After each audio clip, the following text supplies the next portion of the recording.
all about empowering the individuals, and it's useful to note that we don't even have distinctions at Branch between like front-end developer, back-end developer, API developer. We just have developer. Because everything's in the same language, because everything's in the same repository, we generally hire front-end developers, although I think about half, maybe more than half of the developers at Branch, we were the first software development job they had. And we've run a boot camp. And so we have a number of developers who are in the boot camp. They took our boot camp and then we hired them straight into an internship. And so this, generally speaking, every developer can work on any part of the code base.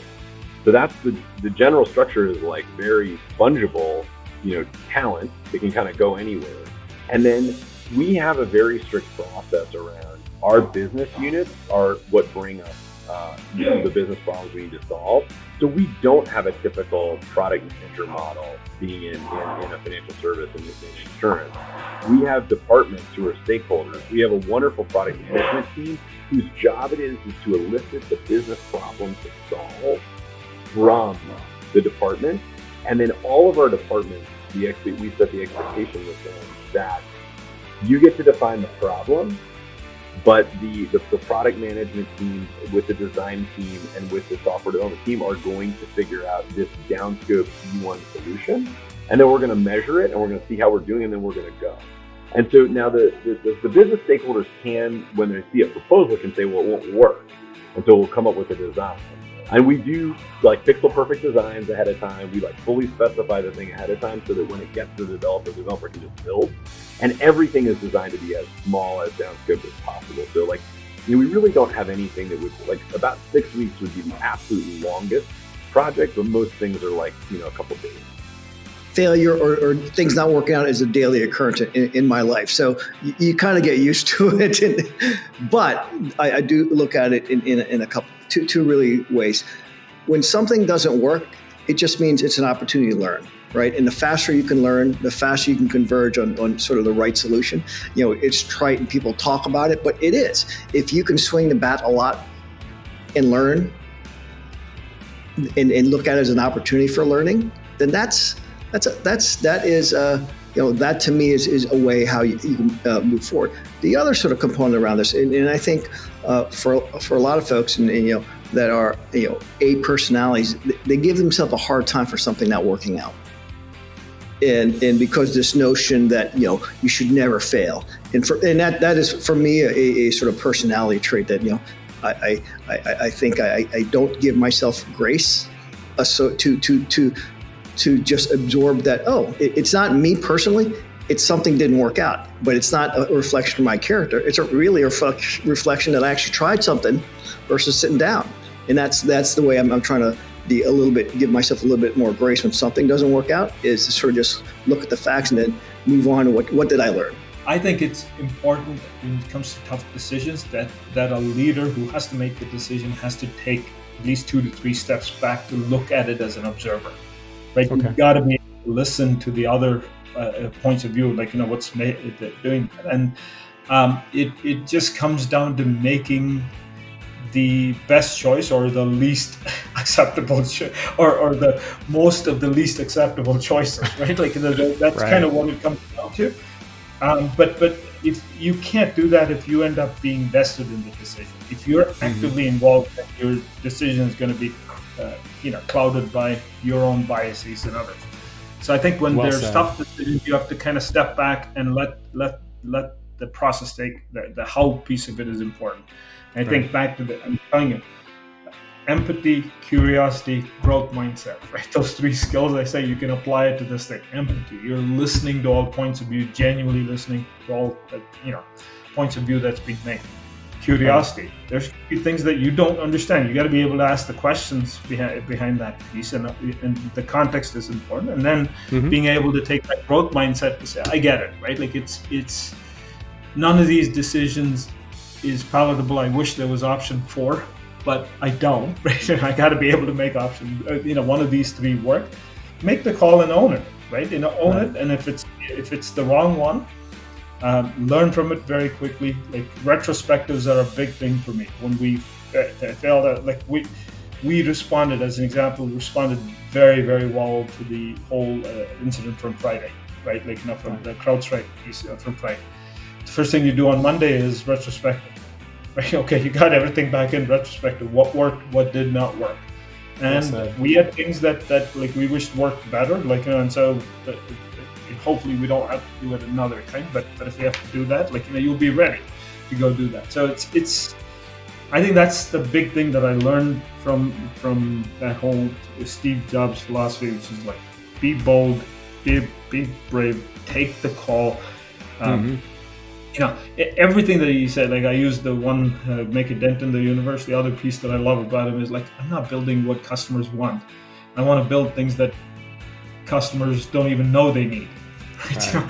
The whole design thinking. I love that concept. too. The community's always been a big part of my life. Early days of the internet, right? It was all communities.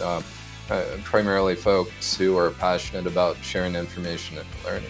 I built nonprofit communities on the internet early on, and intentionally chose not to take them for profit because I thought it would have devalued what was created in the first place. I had a website that was getting thousands of hits a month in the early aughts, and it doesn't sound like much right now, but it was a big deal back then. And as far as community in-person events, one of the first I ever attended was 2600 meetings, which was an early computer security group. Wow. So with that, it was all a bit organic, right?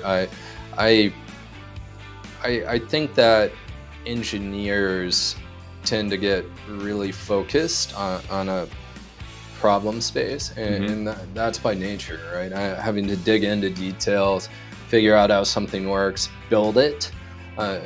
So it's easy to get really heads down. And then when it comes to building relationships, community, career skills, doing the care and feeding of things that help support long-term career success, it's easy to miss that. So a lot of the work I do through Tech Community Coalition, where our mission is to enable the tech and startup communities through charity and education, it ties to that. These groups are platforms for technologists and other professionals to share their experience, what they know. I've always been very passionate about this idea of responsible AI, and I know that's very overlapped with what I do for my work, but I do think it has a major societal impact. It is something that I have been focused on for the last 6 years. In fact, I found a panel discussion I did at the Women in Analytics conference 5 years ago with Kathy O'Neill, who wrote the book Weapons of Math Destruction.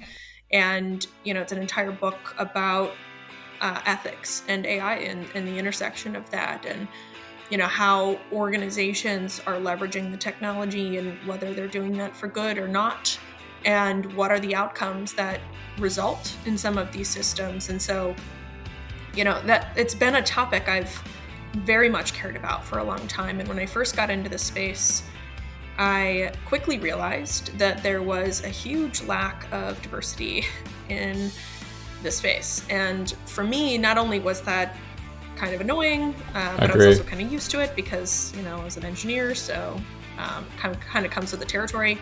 But it also has major ripple effects in the space as well. So you don't design holistic systems if you don't have people who understand the nuances of those systems. And that is very true for AI. We are still, as people, building these systems and designing these systems, making conscious decisions on what to include and what not to include. And this is something I harp on a lot. It's the ultimate question of what is good and what is bad. And with AI, you have to determine what is good and what is bad. Is this good data or bad data? Is this a good outcome or a bad outcome? Or is this a good output or a bad output? I think the main passion is the data, because the data, in my opinion, makes the difference. And data is the glue for anything and everything that we do, in not only in IT, in the entire life. I think your the data and then the insight that you get from data makes a difference. So again, it could be back to my brain is the logical brain and believes only the data, not anything superficial or anything unlogical. So that's the reason. Maybe that's the reason I'm circling back to my data as the reason. So anything that revolves around that one, I'll always fascinated to learn more and more and more. The other factor is if you think about the data, anything and everything is rows and columns. There is no difference. Everything is rows and columns. And if you are familiar with the x86 architecture, back again, it knows only one thing. Computer knows only addition, nothing else. Right. People's like, what do you mean? I'm like, computer knows only addition, nothing else, because everything resolves around this data back and forth. So again, if you know the fundamental of the data, then you can able to logically make any connectivity on anything else, because whether it is voice over IP, back again, data goes to the flow, right? Whether the analog or digital data, it needs to flow to the same thing. So my passion is always the data. Data is going to be the main one. And that's where my passion for AI is, because I told people, like, I wrote my first AI program in 97 because I was writing a program for one of the college quiz program, and I wrote the module, and then it can able to answer or create a question on the fly, and then it can able to, if you ask a new question, it'll learn on its own. So it's like a very rudimentary old program, but again, that's a concept, again, revolves around the data. Right. So today, when you talk about AI, one person asked the question, like, why it is so critical? And like, if you think about, this is the technology is common for everyone. I think it's still sort of the mantra I just mentioned before, action over analysis. So there's a time for analysis and there's a time for action. And I think having that gut capability to work through that, I think, is what they look for in leaders. A lot of people are very scared. Well, I don't want to hit that button. We don't know what that button's going to do. We're already in a situation. And so somebody's got to make the call to hit that button, or to do this back out, or to fail forward, or to, and I've never had a problem making those decisions. One, we're very smart people, very good teams, but sometimes, I always say, just action over analysis. We have to do something, especially in high pressure situations. And most of the time, you won't get it 100% right, but you'll get close. But if you wait, you miss your opportunity, or you extend your timeline for resolution by a day, or you name it. So some of it's just having good gut. I don't know how to necessarily coach or teach that. Either find out if you do or you don't, and then you got to be, accountable for that. I'm never going to go back to somebody and say, well, because you answered it this way, I made that decision. So and that decision then cost me a problem. That's not, they're giving me the information they have. Ultimately, if I'm making the decision, I need to stand by that decision. So, I think you got to have some backbone in those situations of, particularly when they don't go well, like, why did you make the decision at that time? Well, here's why I made the decision. And you hope that you have more of those that work in your favor than don't. And again, part of that's probably just some luck, but a lot of it's just, a little bit of gut. After being in many different situations like it, I think you get less stressed than you do before. Everybody talks about, like, what stressed you 10 years ago wouldn't stress you at all right now. So as far as the fitness goes, through high school, didn't really do any sports. I was active in the IT community. I did some video gaming. I played in Deathmatch 95, which was an ID sponsored tournament that was all dial-up before internet to play Doom. That's about as far as I got when you talk about any kind of competition. Fast forward through college, I left. I worked there at CompuServe when I was at Dublin. I've always struggled with my weight. I always struggled with my health. I had a lot of indigestion problems, weight gain. So for example, when I do my bodybuilding competition, my show weight is usually somewhere between 150 and 165, depending on what year it is and what I'm doing. At that time, I was about 220 pounds. Wow. And some people will say, well, that's not that much. Well, it's a lot for me. I got to be part of this big team that was building software in a browser, which of course was very hot in the late 90s, early 2000s. Everybody wanted to, get off the desktop and get into the cloud. Of course, nobody called it the cloud back then. It was like, we'll just build the thing in the browser, right? Or just use this servlet architecture. And we had this debate about thin client versus thick client. And this was like, nobody said, oh, just put it in the cloud. They said, well, we're going to build a thin client, which means that the compute is actually not on the desktop, it's somewhere else. Mm-hmm. So, of course, that was fascinating. I thought that was the future. I was like, again, just ecstatic to be part of this team and building these products and using this leading tech. And then after a while, I decided, I need to spread my wings and do something a little bit different. There are a lot of situations where you have to make decisions under pressure. And I've always tried to make those decisions with basically a lot of conviction.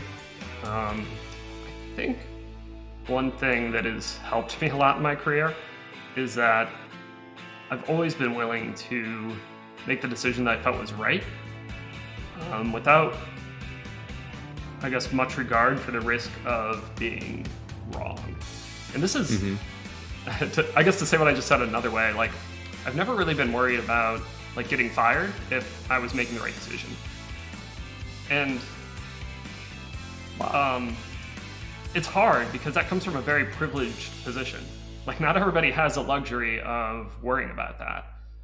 But I think, in terms of decisions under pressure, I've always worked to just have as much conviction as possible and not be afraid to mess up. And I see a lot of people make really risk-averse decisions where they're more worried about, well, if this goes wrong, how can I make sure that's not my fault? And sometimes in decisions under pressure, you can see that. But sometimes, honestly, Sean, you also see it in routine decisions. There's that classic business cliche, nobody got fired for buying IBM, which probably doesn't make sense anymore. But, 30 years ago, it was just the idea that, if you're choosing a vendor, choose a vendor that everybody else chooses. And then if it ends up not working out, you can be like, well, this wasn't my fault. I went with IBM. Everybody goes with IBM. Well said. I've always been willing to be contrarian, to have conviction that, through conversations and analysis and input from other people and everything, that a decision was the right way to go, and then just commit to that path. And you don't want to do that callously. You want to think through risk factors. You want to think through one of the leadership principles I love is Amazon's one-way door versus two-way doors. What does it look like to undo this decision if it's the wrong one, and be really mindful of that. So you do want to put a lot of thought into these things, but I think to do big things, you sometimes have to be bold. You have to make risky decisions, and you can't, worry. If you start prioritizing how do I minimize the risk to myself if this goes wrong, you're just going to do less ambitious things, I think. So there's a tremendous amount of fear in all aspects of AI, right? And the initial reaction that we were is don't use this and don't put any data in that you don't want to be taken into the model. Right. So that's the kind of, and then people are afraid for their jobs, right? What does this mean? Does it mean that my job's going away? The analogy that one of our administrators from Drake Institute, one of our faculty members from Drake Institute came up with is perfect for this. Mm-hmm. He's like, AI is just like a microwave, right? So it's like, we keep talking about it like it's like the Weber's. No, he said, no, it's a microwave. So it accelerates the cooking cycle. Right. So AI is a microwave. So just like a microwave, there are some people who will never use it because they think it will cause cancer. Yep.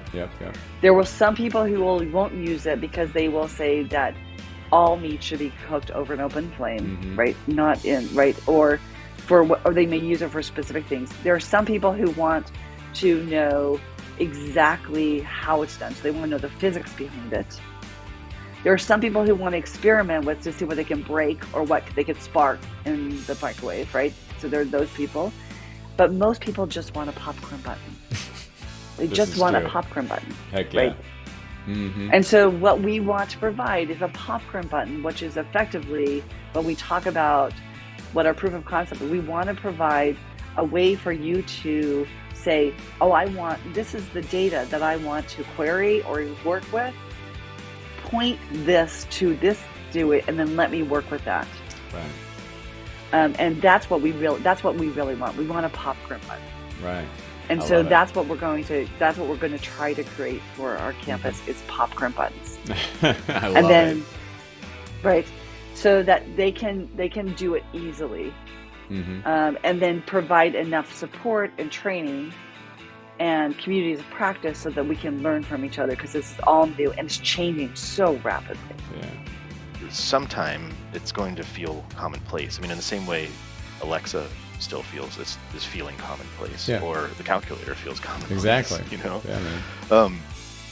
I also think it's a corollary to humans' obsession with speed of communication. You know, like Napoleon had his semaphores, and it would take 6 minutes to transmit, 20 words across France. Then we get the telephone, and then we get long distance communications. We get the internet. I mean, we're just obsessed with like how fast can I now communicate? I can put a pretty advanced idea out on LinkedIn, of all things, faster than I would ever thought possible. So, I don't think there's, and if you put it into that sort of speed of communication category, to me it makes it feel better, because it's just something we've been obsessed with forever. Like we didn't stop with large towers with structures communicating words, and we won't stop as a species. So that's more philosophical, but practically speaking, when I do talk about AI to title offices and insurance underwriters, and the first time specifically, the question in the audience was, what about hallucinations? Somebody copied and pasted in a legal briefing, and it was found all the references were never existed. And my theme there is, like, how many of you in the audience have an AI strategy? Like, you guys are all business owners here. If you don't have an AI strategy or a policy that specifically says your employees can't do that, then when they do that, you have no, people feel that sense of anxiety. I feel that sense of anxiety when I'm using it. The best thing I can do as a leader is give some degree of guidelines around it, and even from protecting the business to just giving people answers to the kind of questions and ultimately even their feelings, So having a strategy, a policy that speaks to responsible use, talking about it before it becomes a problem. So I would say, in the beginning of my career, I was young and I lacked some confidence about my ability. And there was just one day woke up and said, you know what, this is who I am. And people are either going to accept who I am or not. And I stopped worrying so much about what everyone else thinks. Not that I don't listen to it, but if it's not constructive and if it's not going to make me better, then I just kind of ignore it. I think one of the hardest things for me is I'm very, very stubborn. And I don't like to lose and I don't like to fail. But I'm not one of these people that will walk all over people or try to destroy other people for my own success pathway.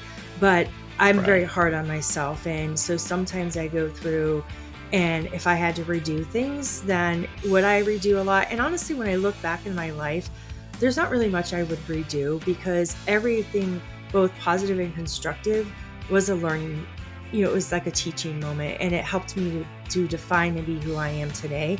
So that stubbornness, I've learned to be able to let things go. And I always say, sometimes we can't win every battle, nor should we. And so I tend to fight the battles that are really important to me.